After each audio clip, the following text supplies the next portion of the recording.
여러분 안녕하십니까? 미국에서 보는 한국 강혜신입니다.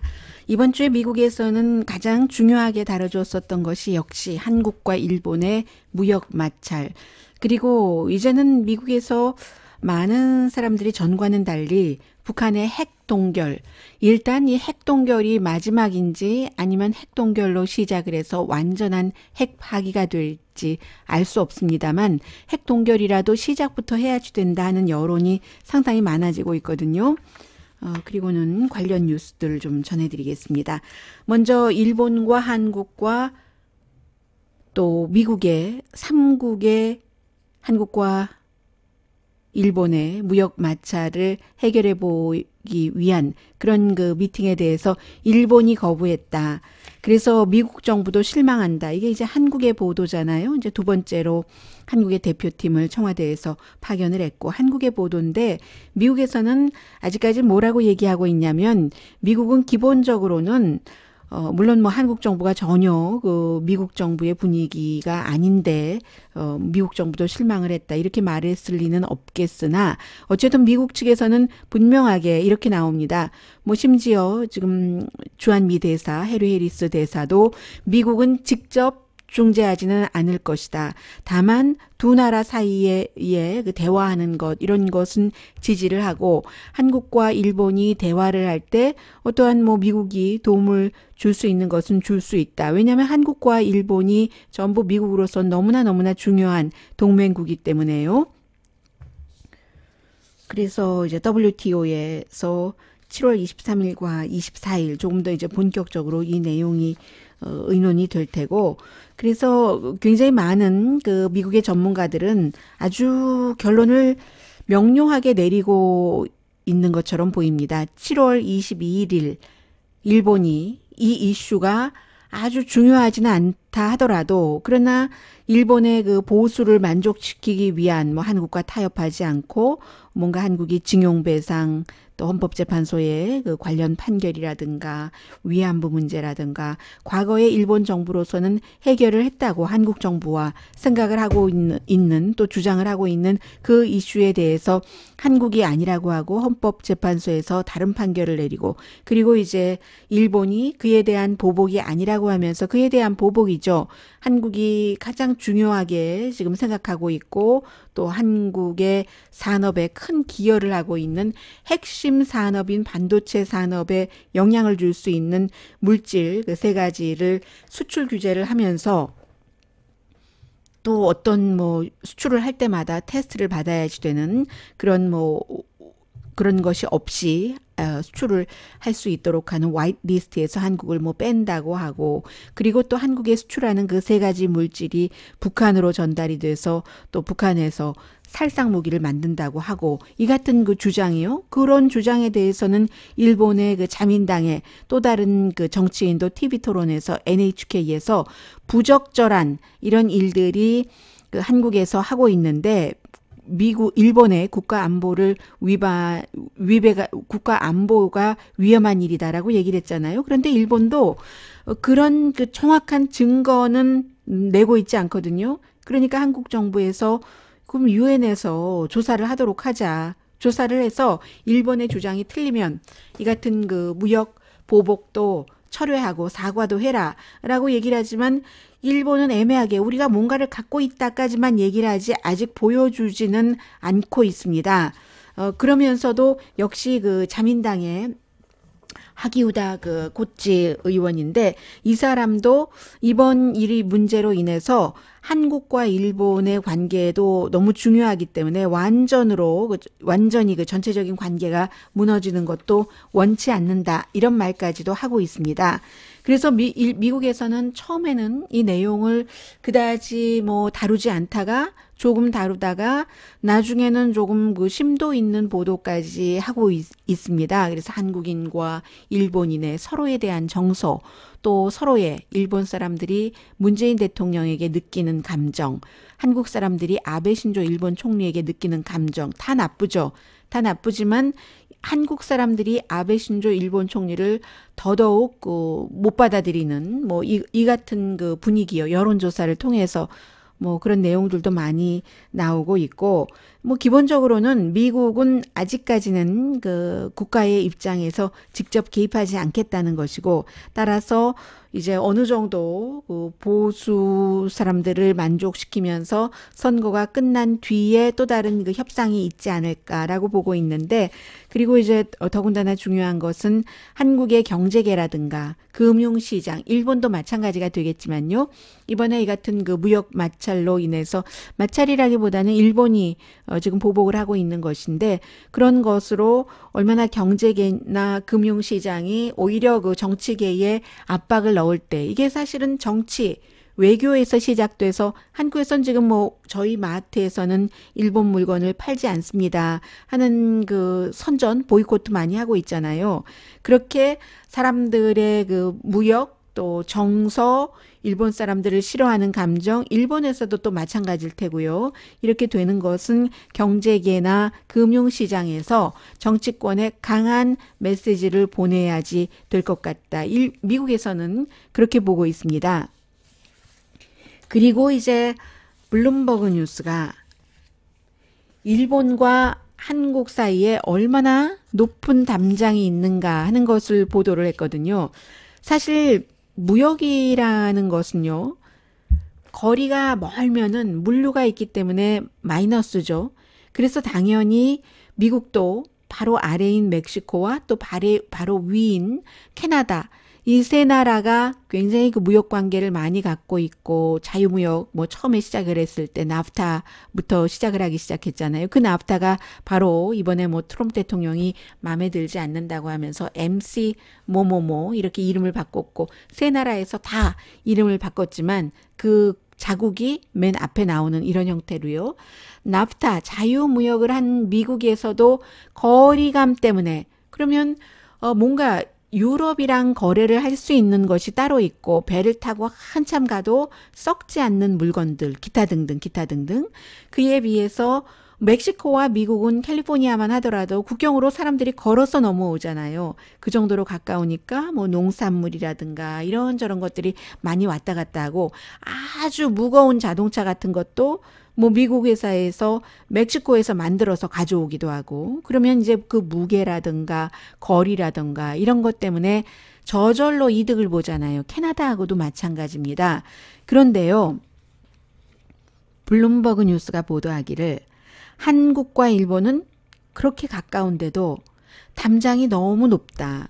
군사적으로, 경제적으로 굉장히 그 가깝게 지내야지 되고, 뭐 특히 군사적으로야 미국과 일본, 한미일이 같이 공조하는 부분이 많이 있으니까 두 나라 사이에서 화가 났다고, 토라졌다고 당장 이거 끊어버리겠어 하지는 못하지만, 이 경제관계라는 것을 보더라도 그렇게 가까운 나라들 치고는 별로 가깝지 않다는 얘기입니다.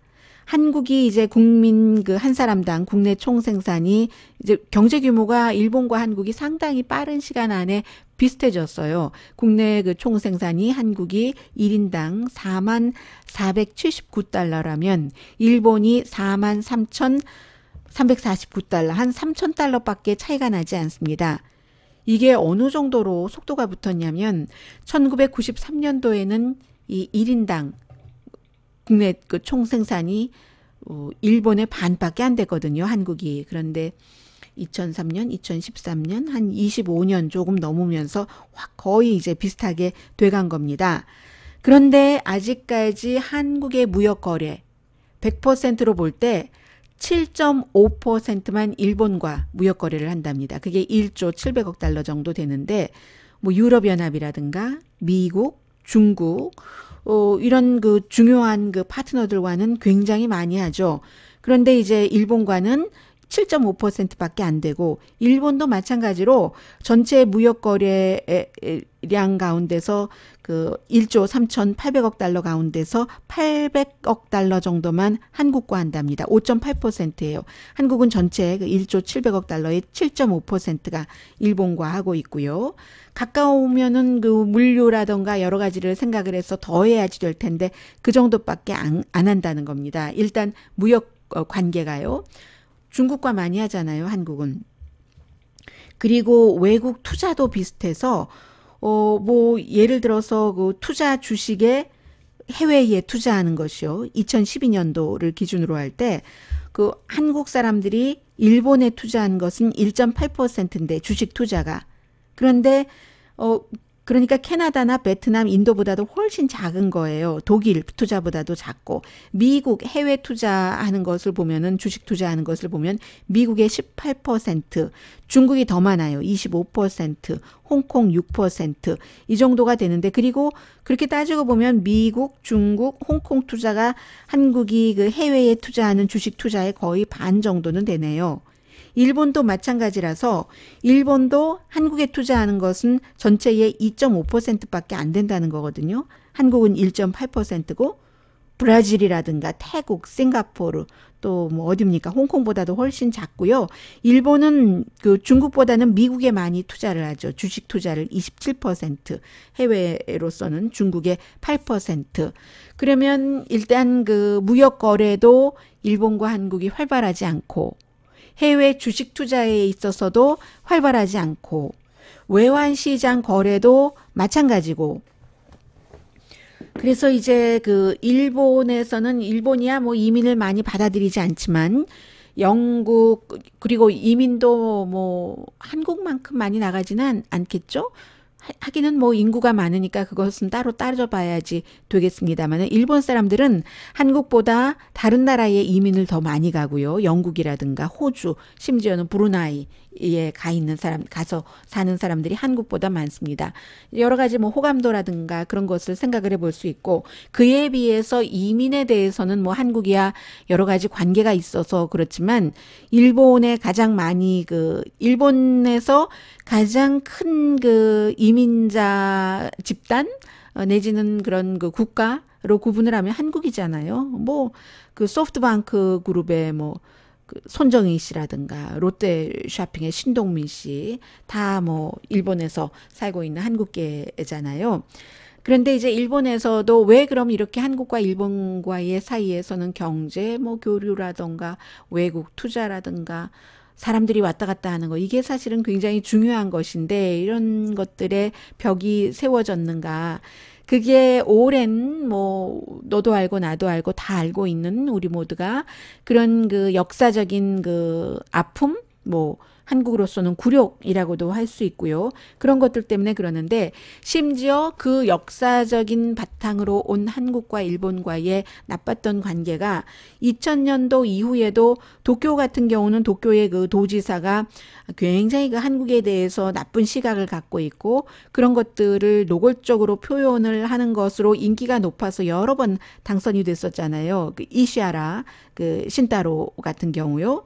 그리고 그 한국의 여러 가지 문화, 케이팝 같은 것이 들어갈 때 2011년도에 일본에서 우파의 그에 대한 거부감은 이만저만한 것이 아니었다. 이 블룸버그 뉴스가 다시 알려주고 있습니다.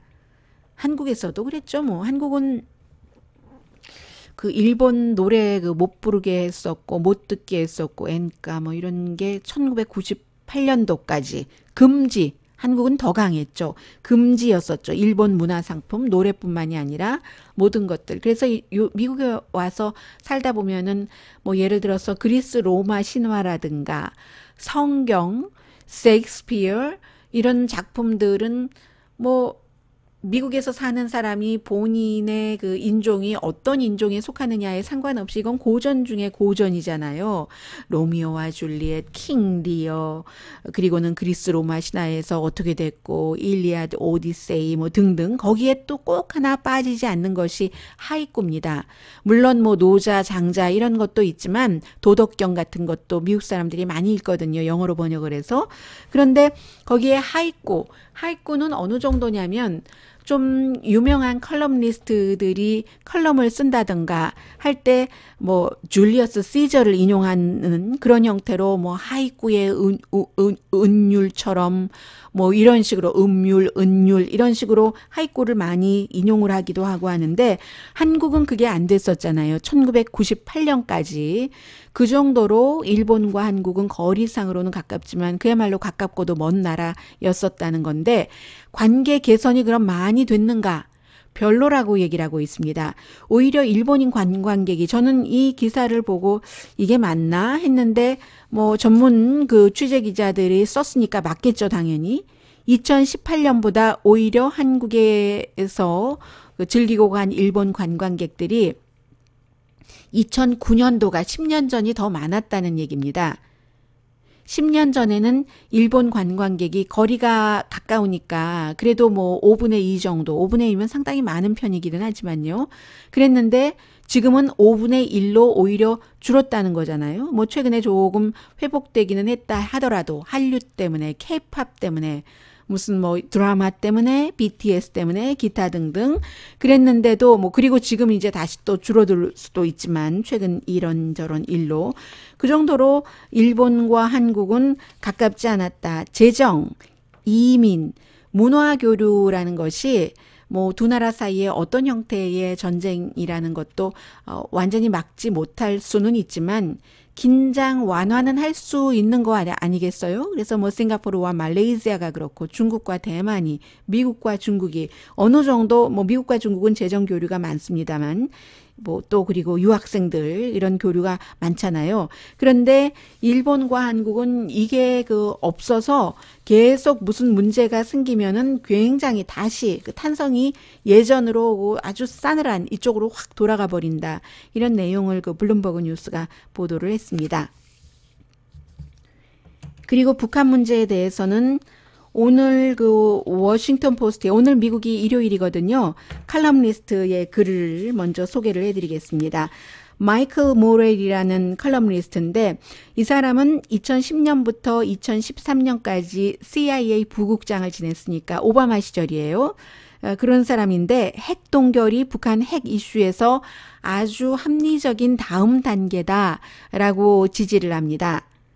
핵 개발과 장거리 미사일 프로그램을 동결하는 것. 이것을 이제 핵 동결이라고 보고 있는데 두 가지 이유에서 합리적인 다음 단계라는 거예요. 북한의 그 핵무기를 어떻게 처리할까 하는 그 협상에 있어서요. 왜냐하면 첫 번째는 우선 좀 신뢰가 있어야지 되잖아요. 그래야 뭐 북한도 이 정도면 뭐 완전히 일지 여기까지일지는 모르겠습니다만은 이 정도는 포기를 하겠어. 완전히 포기할까? 이 정도가 돼야지 되려면 서로 좀 믿어야지 되는데 어떻게 처음에 한꺼번에 다 없애라고 그래요. 이건 절대로 누구라도 있을 수 없는 일입니다. 불가능한 일인 겁니다. 그리고 두 번째는 동결이나 협상이 없다면 날이 갈수록 평양의 핵무기나 장거리 미사일 프로그램의 능력이 강해진다. 그렇게 될 때는 협상 위치도 강해지는 거죠, 북한이. 이미 도널드 트럼프 대통령 들어와서 북한의 핵 능력이 트럼프 대통령 취임 이전에 비해서 뭐 최고 30%까지 늘어났다고 보는 전문가들이 많이 있거든요. 날이 갈수록 북한에 좋고 트럼프 대통령에게 나쁘다. 물론 이렇게 말씀드리면 어떤 분은 뭐 핵무기가 한 개를 갖고 있거나 몇 개를 갖고 있거나 똑같은 것 아니야 라고 하지만 협상할 땐 다르잖아요. 협상력에 있어서는. 그래서 이제 그런 부분들이 있는 것이고 오바마 시대에 영국, 프랑스, 러시아, 중국, 미국, 뭐 독일도 좀 보탰었고요. 그렇게 해서 이란의 핵을 동결했잖아요. 그때 이란이 바짝 2개월만 갔으면 적어도 하나의 핵무기를 만들 수 있는 물질을 완전히 그 확보를 했었다라고 보고 있는 거거든요. 아마 그게 2015년도였으니까 그때 이란은 지금 후회를 할지도 모르죠. 물론 뭐 그 뒤에 뭐 미국이 그냥 가지고 있었던 계속 그 트럼프 대통령의 지지층에서는 거저 돈을 뭐 캐시를 실어다 줬다고 하지만 미국 돈 아니고 이란 돈입니다. 다시 말씀드리지만 그 미국이 뭐 물건 사겠다고 뭐 비행기 같은 거 사겠다고 가져다 바쳤던 미국에 미리 냈던 그 돈을 그냥 이란 정권이 바뀌었다고 호메이니 그때 이제 동결하고 있었던 것을 몇십 년 만에 줬으니까 어느 정도 경제적으로 2015년 이후에 이란도 풀어줬을 수도 있겠으나 어쨌든 지금으로서는 그때 차라리 트럼프 대통령이 이렇게 약속을 어기고 그냥 핵 협상을 파기할 줄 알았더라면 그냥 핵을 갖고 있을 걸 하고 후회하는 사람도 있을지 모르죠. 이란 내부에서 분명히 있을 겁니다. 아무튼. 그래서 이제 그런 것들을 생각을 하면은 동결이라도 일단 하고 봐야지 된다 하는 얘기고요. 북한이 핵을 동결한다면 미국이 대신 줄 수 있는 것으로는 뭐 가장 가깝게는 개성공단 다시 오픈하게 한다던가 일부 경제 제재부터 해제를 해주는 거죠. 그리고 이제 북한과 미국이 외교 관계를 수립을 하는 것이고, 그리고 여기에는 반드시 두 가지 조건이 있어야지 된다. 첫 번째, 중간에 북한이 하다가 안 한다면은 다시 원래로 돌아가고 경제 제재하고 하는 것이고, 두 번째는 북한이 뭐 핵물질이 얼만큼 있는지 또 어디에 있는지, 지금 비밀 핵시설이 있다고 하니까 장거리 미사일 생산시설 같은 것, 이런 것도 다 미국과 세계에 알리고 국제사찰단이 아주 꼼꼼하게 점검을 할 수 있도록, 그게 아니면 핵동결의 의미가 없으니까는요. 그렇지만 이러한 조건이 바탕이 된다고 할 때 북한의 핵동결부터 시작하자 하는데, 그것을 거부하면 상당히 어리석은 것이다 하고, 전에 CIA 부국장이었고 오바마 시절에 그리고 지금은 워싱턴 포스트의 칼럼니스트인 마이클 모렐 씨가 오늘 쓴 칼럼입니다. 네, 그리고 또 이런 얘기 많이 나왔었어요. 이번 주에 북한의 그 탄도미사일의 경우는 미국 어디든지 다 도달할 수가 있다. 그런 얘기가 이제 2019년 그 뭐 미국의 국방전략 요약 이런 데에 다 나와 있다는 건데, 그게 이제 화성 15호가 2017년도에 이제 처음 발사가 됐잖아요. 사정거리가 8,000마일이니까 미국 어느 지역까지, 동부 지역까지, 로스앤젤레스, 시애틀뿐만이 아니라 다 갈 수 있다는 것이고, 그리고 이제 이러한 보도는 꼭 미국에서만 나오는 게 아니라 한국에서도 조선일보가 보도를 했잖아요. 그러니까 같이 이렇게 전하기도 합니다. 물론 아직까지도 궤도 재진입에 대해서는 그런 부분에 대해서는 전문가들의 의견이 엇갈리고 있기는 합니다만은 그렇고요. 그리고 또 시진핑 중국 국가주석이 G20 정상회담에 가서 트럼프 대통령을 만나서 북한에 대한 경제 제재에 대해서 좀 더 그 융통성을 보여줘야지 된다고 많이 그 호소 내지는 뭐 요청 내지는 부탁을 했었다는 내용도 이번 주에 굉장히 많이 나왔습니다. 그리고 이제 또 하나는 그 1년에, 이것은 영국에서도 보도를 했고 미국에서도 보도를 했는데 제가 왜 미국 돈으로 안 써놨고 영국 돈으로 써놨네요.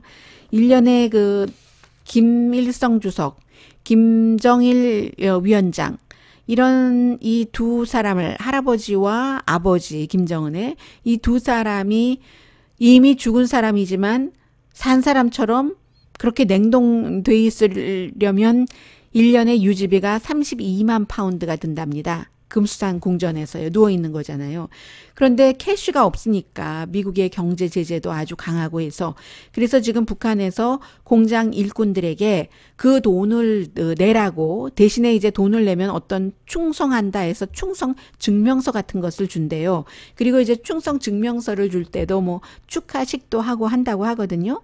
그런데 막상 공장 일꾼들은 억지로 이제 강요하니까 돈을 내기도 하겠죠. 그러면서 해피하지 않다는 얘기입니다.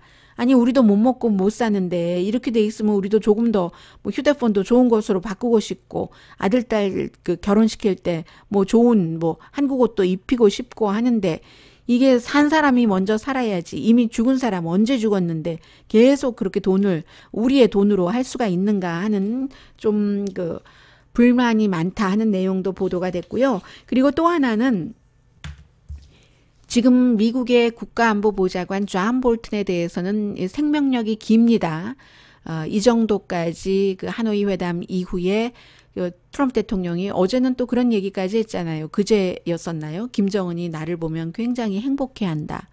그래서 내가 그 김정은에게 행복을 주는 사람이다. 뭐 이런 얘기잖아요. 그게 본인도 좋다고 생각하니까 하는 얘기고, 또 그런 트럼프 대통령의 말에 대해서는 받아들이는 사람 입장에 따라서 다 다르게 받아들일 수가 있고요. 오히려 트럼프 대통령의 말과 행동보다 어떤 때는 그 말과 행동에 아주 심오한 뜻이 없는데도 심오한 뜻을 담아서 본인이 원하는 대로 해석을 하는 사람들이 굉장히 많습니다. 미국에서보다는 그런 해석은 한국에서 많이 하는 것 같아요.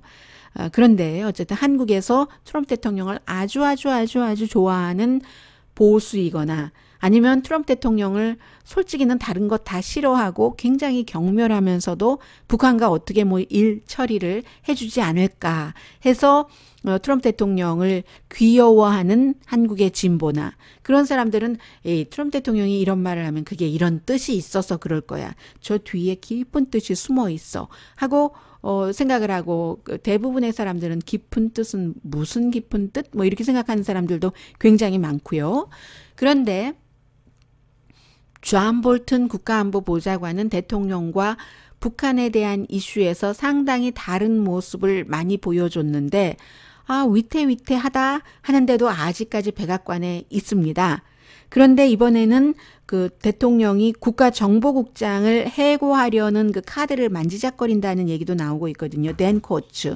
이 사람은 하긴 트럼프 대통령은 국가정보국 자체를 전체 없애고 싶어 한다고도 얘기를 했었고 아니면 줄여버린다라고도 얘기했는데 왜냐하면 댄 코츠가 대통령이 원하는 대로 충성 뭐 이렇게 안 하는 거예요. 법무장관이나 윌리엄 바 법무장관이나 상무장관 윌버 로스처럼 그렇게 안 하고 이렇게 분위기 봐가면서 하거든요. 2월 달에 북한은 핵포기를 절대로 안 한다.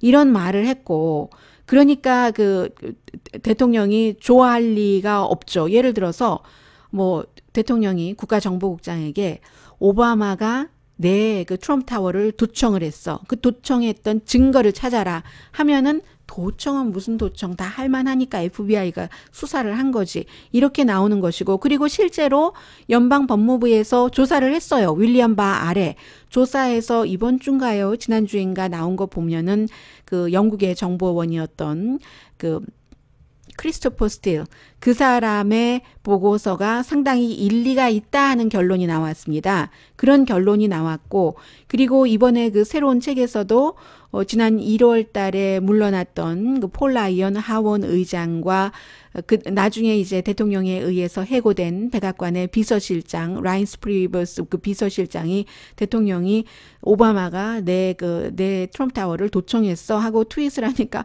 푸하하하하하하하 하고 웃었다는 것 아니겠어요? 지금 뭔 소리 하는 거야? 푸하하하하 하고요. 그래서 댄 코츠도 도청 증거를 찾아라 하니까 여기에 대해서 일하지 않았고 그리고 정보국장에게 미국의 정보국이 굉장히 지금 편향됐다라고 직접 나가서 국민에게 말하라고 하는데 그런 말도 하지 않았고 북대서양 조약기구에 대해서 대통령이 열심히 때리면서 같이 때리라고 하면 북대서양 조약기구는 있어야지 된다 하고 보호하고 하니까 대통령이 예쁠 리가 있겠어요. 그리고 댄 코츠가 이 푸틴과의 헬싱키 회담 이전과 이후에 트럼프 대통령에 대해서 굉장히 트럼프 대통령이 싫어할 만한 얘기들을 많이 했고요. 여전히 북한은 핵을 포기하지 않을 것이다라고 얘기를 하니까 대통령이 이 사람을 해고시켜버린다는 카드를 만지작거린다는 것이고 그게 이제 지난번에 DMZ에 갈 때는 존 볼튼은 몽골로 보내버리고 팍스에 나비 넥타이 잘 매는 터커 칼슨이 갔잖아요. 자문 비슷하게 가서 그랬는데 팍스에 또 다른 자문 비슷한 사람이 있거든요. 이 사람은 특히 이민에 관해서 많이 그렇게 얘기를 해주는데 루답스라고 CNN에서 쫓겨났었어요. 이민자들을 하도 홀대를 하는 발언들을 본인의 프로그램에 해서 그래서 지금은 팍스에 가서 서로의 색이 맞기 때문에 굉장히 대접을 받고 있죠. 비즈니스를 보도를 하고 있는데 비즈니스니까 아무래도 이민과 연관이 많이 되잖아요. 이 루답스의 프로그램에 출연을 해서 국가정보국장 댄 코츠를 해고시켜야지 된다. 이렇게 말한 전 국가안보위원회 의장이 있거든요. 프레드릭 플레이츠라는 사람.